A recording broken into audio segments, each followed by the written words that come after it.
Arkadaşlar merhabalar. Bütün arıcı kardeşlerime, arıcılığı sevenlere, arıcılık yapanlara sevgi ve saygılarımı iletiyorum. Arkadaşlar bugün arılığımızın ana arı ihtiyacını karşılamak üzere ana arı üretim sürecini başlatacağız. Daha önce bölmelerimizde, yaptığımız bölmelerde muhtelif ana arılar zaten üretmiştik. Fakat asıl bizim kışa sokacağımız, ömür olursa inşallah sezona ulaştıracağımız ve arılığımızın ana arıları, gerçek ana arıları olacak olan ana arıları bugün üretim sürecini başlatacağız. Arkadaşlar ana arı üretimi ile ilgili birçok metotlar var bildiğiniz üzere. Bölmeyle birlikte arının kendisinin yaptığı yüksüklerle ana arı üretebiliyorsunuz. Larva transferiyle yapabiliyorsunuz. Miller metodu var. Birçok sistemler var. Bunların her biri için internette çok sayıda üretim metotları var. Yani detaylarını, ayrıntılı üretim metotlarını, şekillerini internette araştırma yaparsanız bulabilirsiniz. Şimdi biz de birazdan uygulayarak başlatıcı ve bitirici kovanımızda aynı anda hem miller metodunu hem larva transferini hem de normal petekten ana arı üretimini yapacağız. Yapmayı deneyeceğiz. Ve bu üretim sonucunda çıkacak ana arılarımızı Allah nasip ederse onları çiftleştirme ruşetlerinde çiftleştireceğiz. Ve Allah nasip ederse kışa her birini ayrı bir bölmeyle kışa sokacağız. Her birini işaretleyeceğiz, takip edeceğiz. Kıştan sonra ilkbahara çıkışlarını gözetleyeceğiz, gözlemleyeceğiz. İlkbahardaki ilk andaki yavru atımlarını gözlemleyeceğiz. Sonraki sezona ta bugüne gelinceye kadar, bal sezonuna gelinceye kadar nasıl bir davranış sergilediklerini, hangisinin daha üstün bir özellik sergilediğini takip etmeye çalışacağız. Böylelikle gerçekten miller metoduyla veya larva transferiyle veya kendiliğinden arının kendisine ana arı ürettirmek suretiyle elde edilecek ana arılardan hangisinin verimli olduğu hakkında bir fikir oluşturmaya çalışacağız. Haziran'ın ilk haftasındayız. Yağışlar, ilkbahar yağışları biraz uzadı. Yaz girişi biraz ötelendi. Tahminime göre bal akımı da, yani nektar akımı da, sezonu da, bal sezonu da biraz ötelenecek gibi görünüyor.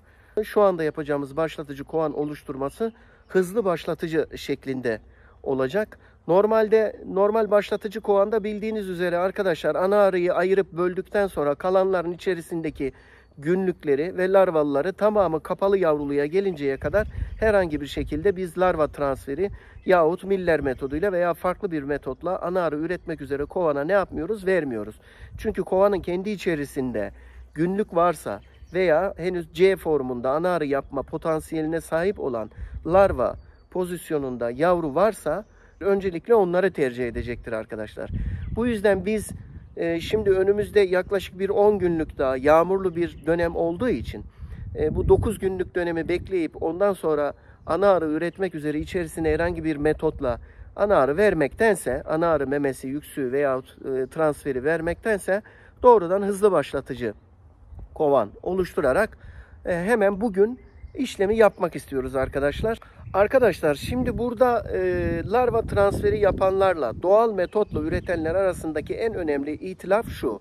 Yahut birbirlerine itiraz ettikleri konu şu diyebiliriz. Şimdi doğal yollarla üretenler yani arının anasını alıp böldürmek suretiyle kalan yavrulularla birlikte kovanın kendisine ana memesi diktirtip ana üretmesini sağlamaktaki bunu savunan arıcı kardeşlerimizin savı şu. Diyorlar ki arının kendisinin kovanın kendisinde olan yavruların içerisinden ana olmayan namzet olanları seçmesini sağlamaya çalışıyorlar. Yani kovandaki arılar ana arıyı kendileri seçsinler. Doğru olan, doğal olan bu. Verimli olacak olan ana bu diyorlar. Ben de buna katılıyorum arkadaşlar. Fakat diğer türlüsünde de yine verimli ana arılar yetiştiriliyor ve onlarla nice arılıklar, nice koloniler bugün yoluna devam ediyor. Diğer arkadaşlar da diyorlar ki en garantili sistem larva transferidir. Bunda da metodu tam doğru olarak uygularsanız çıkacak anaların daha iri, kontrollü, kaliteli analar olması mümkün. Çünkü neticede ana arı sütüyle besleniyor arkadaşlar. İçerisine verilecek olan arı sütünün en küçük formdan elde edilecek ana arının kapanışa kadar geçen sürede ne kadar çok arı sütüyle beslenirse ana arının o kadar daha kaliteli olacağı ve bu kontrolün de ancak larva transferiyle sağlanabileceği düşüncesiyle onu savunuyorlar arkadaşlar. Çıkan ana arıları eşit şekilde ruşetlerde çiftleştirmeye tabi tutacağız. Bu çiftleştirmeden dönen ana arıların o da bir süreç. Hangisi daha iyi çiftleşmeye gidiyor? Hangisi çiftleşmeden daha erken, daha sağlıklı, tam çiftleşmiş olarak geri dönüyor? Bunları gözetleyeceğiz. Çiftleştikten sonra hepsini normal şartlarda eşit şekilde bölmeye çalışacağız. Ve hepsini eşit şekilde kovanlara vereceğiz. Ve onların kışa girinceye kadarki yavrulama performanslarını, çoğalmalarını, kışa girişlerini, kıştan çıkışlarını, İlkbahardaki ilk harekete geçişlerini, yavrulamalarını, ta bal sezonuna kadar çoğalmalarını ve bal sezonunda da bal alım süreçlerini takip ederek bu arıların, bu ana arıların nasıl bir performans sergilediklerini size ne yapacağız arkadaşlar? Göstermeye çalışacağız. Ve başlatıcı kovanımızda işe koyulacağız. Haydi bismillah.